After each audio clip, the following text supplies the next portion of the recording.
got a little bit of an eye infection, or I don't know if it's an eye infection, but a little bit of an allergic reaction to something. We got these crazy winds out here in the west, so I've been trying to deal with that. So I'm going to try and do this one solo here. Sheets is not going to be here this morning. He'll hopefully be here for live, but he's got a few days off between Thursday and Sunday. I don't think we're going to see him much. So I'm going to go game by game as a first look approach and just talk through some of the things. If you guys have any questions or thoughts, pop them into the chat. I'll try and jump on them when I can. But we're going to go game by game and see what we want to do tonight. Right off the bat, I think Shaedon Sharpe is a guy who you're going to consider for basically all formats, cash and tournaments. I think it's a really strong play. On the Portland side, I think Brogdon and Scoot are both in play as well. And I'm not really interested in getting into anything else on this side. It could be, Jeremy Grant is not a bad idea. But I do think Sharpe, Brogdon, Scoot are my highest level of interest here. And even the Scoot thing is more of a fringy play, but you're seeing the ownership so low. I do think Jeremy Grant at least deserves consideration. And probably the same is true for DeAndre Ayton. But I think we're going to find plays we like a little bit better that we're going to get to a little bit later on. All right, on the Detroit side, I think Asar Thompson is a really good play every day. I mean, you see what he did the other night. He has a monster ceiling. I just don't know that I want to make him a priority yet. But I do think that he's strongly in play. At this price, it's hard not to consider Killian Hayes. And the same is true with Isaiah Stewart. But there's just so many plays on this slate. These guys are sort of falling a little bit by the wayside for me. As of right now, the only one who I would have as a full priority would be Shaedon Sharpe in this game.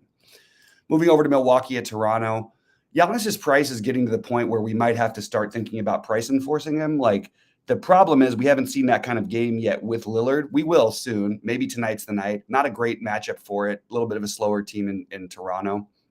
But I do think Giannis is certainly in play at 11K. We're going to have to start considering, him as one of the priority spends pretty soon because we're going to see those 60s and 70s coming back. So again, probably not going to be this late for me. But as of right now, obviously, Giannis is certainly in play.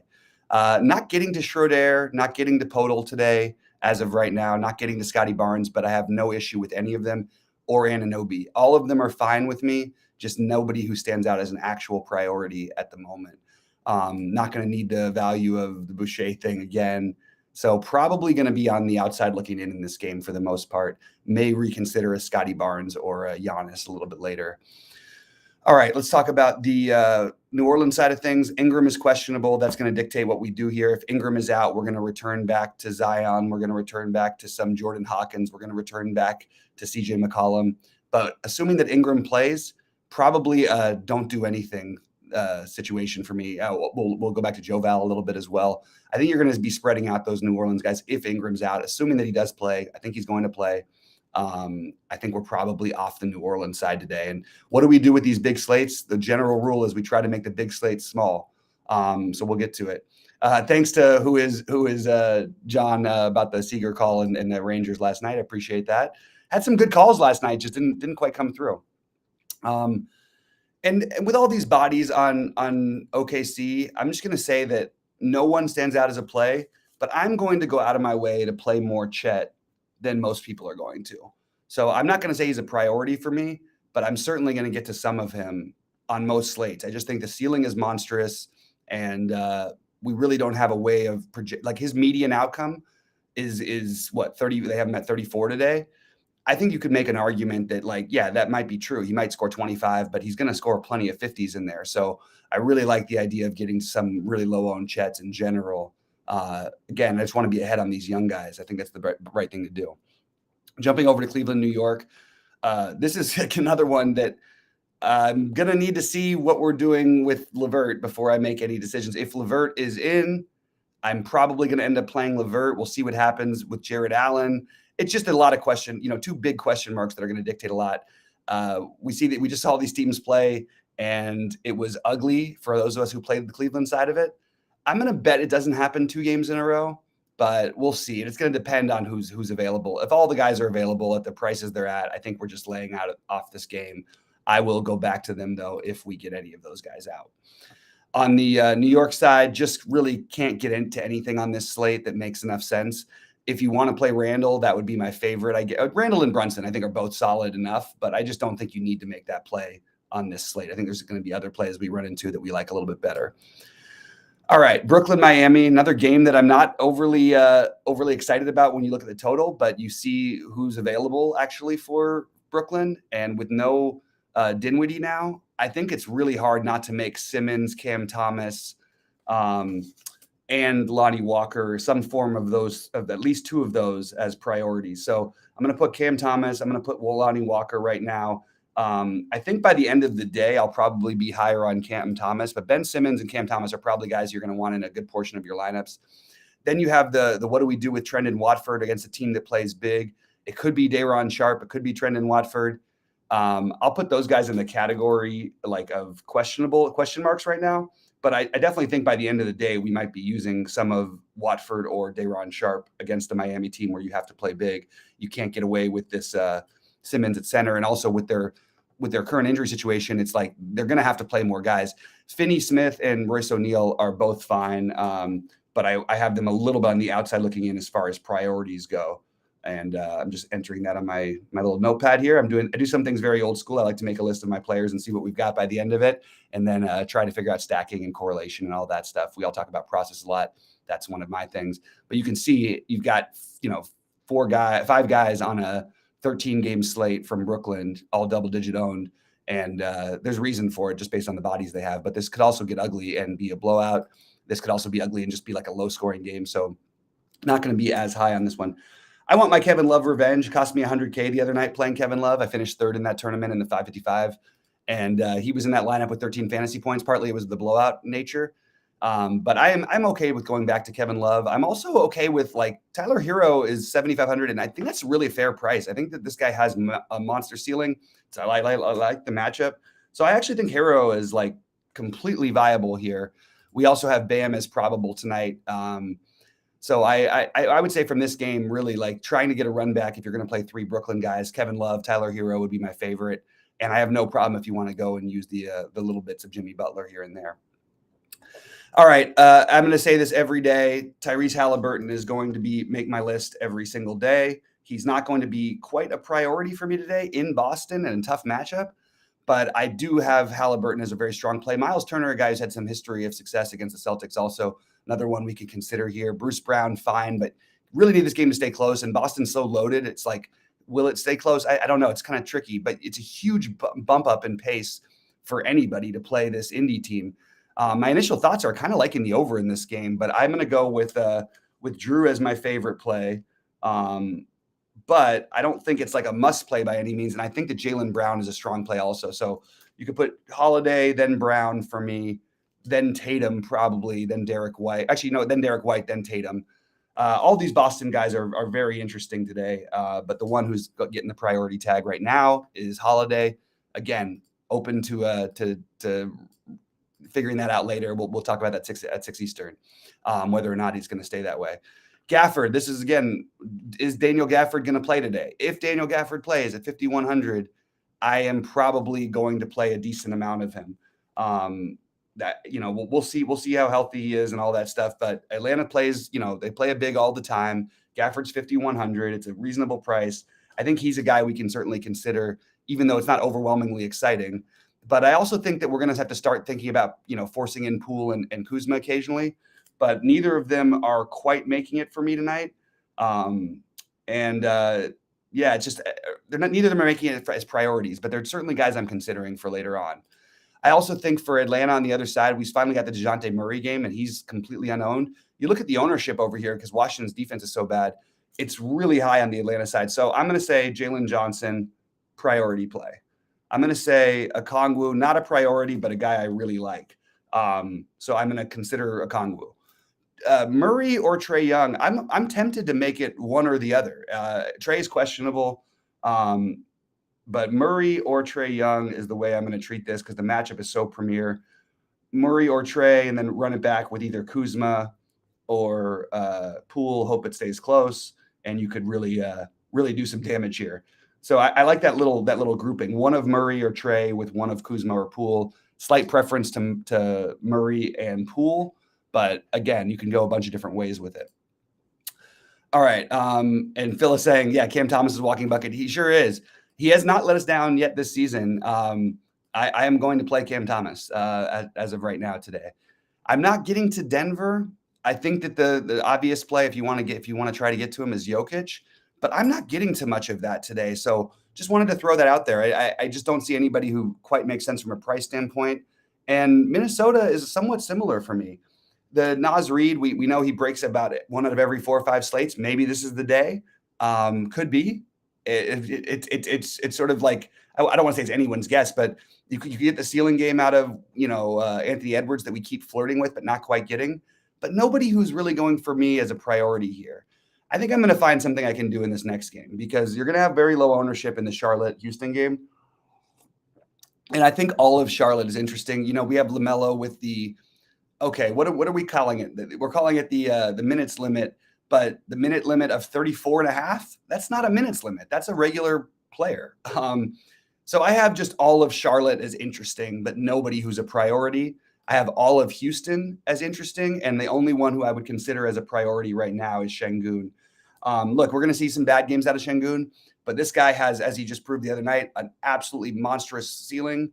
And Fred VanVleet also, I think, is very interesting here. So I'm just going to make a note here that I want to get some of this Houston-Charlotte game just as a game stack, and I just need to figure out what to do with the Charlotte side because Şengün and VanVleet, that works.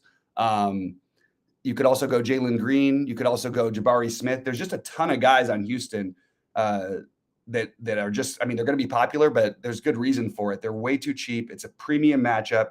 So I think we want to get exposure to all those guys. Just going to relook at Mark Williams' projection today. He's 5,900. I think Mark Williams is a very strong play that's going to be overlooked. This is really just like one quadrant of just, I want to get like exposure to all the low-owned Charlotte pieces because I'm going to be playing some of the Houston chalk. And look at, the pricing is just forcing you in there. I think Jabari Smith is a really strong play. I think Jalen Green's a really strong play. There's some volatility, but I'm going to put them as 2 guys I'm going to be focusing heavily on. Actually, you know what? I'll put Şengün and I'll probably whittle it down a little bit later. Chicago at Dallas. People are now realizing that Dallas does not play defense. I like this for one bowl, basically as a priority. I don't really have anyone that I love more than others. I think if I had to pick one, it would be LaVine. But I think LaVine and DeRozan looked terrible the last couple of games. But I think LaVine, Vooch, who went off the other night, and DeRozan are all in play along with Kobe White. But I think that I would pick one of the big 3. But I do think like just making a general rule of trying to get one bowl in a good portion of your lineups is a good idea at first glance. Luka at 12.6. Kyrie's questionable. I'm assuming that he plays tonight. If he doesn't, if we really think he's questionable later and we really think he may not play, I don't think 12.6 is too much to pay for Luka. I'm probably am not going to make it a priority early in the day, but certainly something I'll consider. Also, we'll consider some of those fringe pieces as well if we do get Kyrie in fact out. Boy, rough start to the season for Memphis, 0-4. Marcus Smart, a guy who looking early on, like he was like this the other day, like we're projecting him at 20% ownership. He ended up at 3%. He was one of my guys who helped me almost win the 100K. I like the Memphis guys here. I think this is a good matchup. So I would say Smart, Bane, then Jackson in that order. And I think they're all very interesting. I also think you could consider a little bit of Xavier Tillman, David Roddy, and Zaire Williams. I like Memphis as another team to try to figure out which guy to get. But right now, it'd probably mostly be Smart and Baden for me, but I'm totally good with everybody because Utah plays pretty fast. They have a deep roster. And if you really see this ownership, it's probably a little bit high on Horton Tucker and Clarkson, especially Horton Tucker, because they sort of have been, they play Colin Sexton, they play Chris Dunn, they play Keontae George, they play Agbaji. They just play a lot of guys who are sort of interchangeable with those positions. So anytime Taylor Horton Tucker is going to be a little too owned, it sort of pops my eyes up, but tonight I think I would consider it. I think Clarkson is a tremendous play here. He hasn't really gotten off and gotten going yet. He's the one I like the most, but I think THT, Collins, and Clarkson are all very interesting today. Sorry, it's a monster slate, guys. And by the way, am I overlooking the fact that Lauri Markkanen is 8,400 and has a monster ceiling? I think we can put Markkanen into that group as well. He put up a huge number the other night, and we don't know really what Memphis is right now. This is sort of a strange form of Memphis. All right, so we jump over back to the Sacramento Golden State game. I'll tell you what, no De'Aaron Fox. There should be something we're doing here. I don't know how we have nobody projecting that well. So I'm just going to have to look at Sacramento with a big question mark, and I'm going to have to try and figure out who's playing. I'll have more of that stuff for you guys live at 6. I will update it, who I'm actually playing, all my early exposures and all that stuff in our Discord, in the premium channel, because I really think we're going to want to do something by the end of the day with this Sacramento team. I just don't know what it is. And I just have to dig a little deeper, I guess, is the best way to put it. On the Golden State side, I think that if you wanted to find something from Sacramento and you wanted to run back with Curry, I have no problem with it. I just don't see anything that quite strikes the priority level for me from Golden State. But a huge total, a game that we might want to revisit. And then we've got the Clippers and Lakers. I'm in LA today. I went to the Clippers game last night, thinking about maybe what if I, maybe jump over to this game tonight. We don't know who's going to play for the Clippers. Again, Paul George questionable on the back-to-back. Kawhi doubtful. Although, I'll tell you what, Kawhi was so awful last night. Maybe he actually does play tonight, and Paul George doesn't. This is a game we're going to have to speculate on if we don't get news. But I'm hoping we get information, as I believe this is a televised game. I'll double check with that. We should get more information on who's actually going to be available for the Clippers. So Clippers go under the questionable category. Yet another team. It's just a lot of games. It's, basketball's hard work, but again, I think we've proven that it's hard work, and it can definitely pay off as well early in the year. But I think the one guy who you will play anyway is Bones Highland. Kind of regardless of who does play, Bones gets a ton of run for them. I think he's a very strong play. He started last night. I expect him to play alongside Westbrook and on his own plenty. So I'm definitely gonna have Bones Highland in some lineups tonight. D'Angelo Russell, this is a little higher ownership than I really want to play with him. I think it's because we have Gabe Vincent doubtful. I do think it's totally fine, especially given the matchup. So I'll put Russell, but I'm going to go right back to what I said the other night. Like, Anthony Davis is 9,800, tremendous ceiling. LeBron James is 9,100 against the Clippers. There's no back-to-back this time. I think all of these guys are pretty decent plays. So again, you can see the only guys I have as priorities that I put as my core right now. Let me just make my screen a little bit bigger.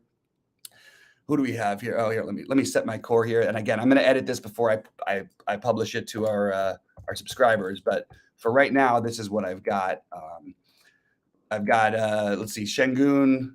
It's obviously going to change. Şengün, Cam Thomas, Jordan Clarkson, Jalen Green, Jabari Smith, Jalen Johnson, Shaedon Sharpe, Drew Holiday, Ben Simmons. We're going to try and whittle that down and possibly even add some names. It's a monster slate, guys. If you're not going to have time tonight, I suggest you don't try to play it. If you're going to have time tonight, I suggest you play it hard, because these are the kind of slates where it really, really pays off to do the extra work. So with that said, guys, this is just a very early first look. I will be live with you at 6 Eastern. Hopefully Sheets will be with me. And I'm going to say good luck to everybody today, and hope you all crush it.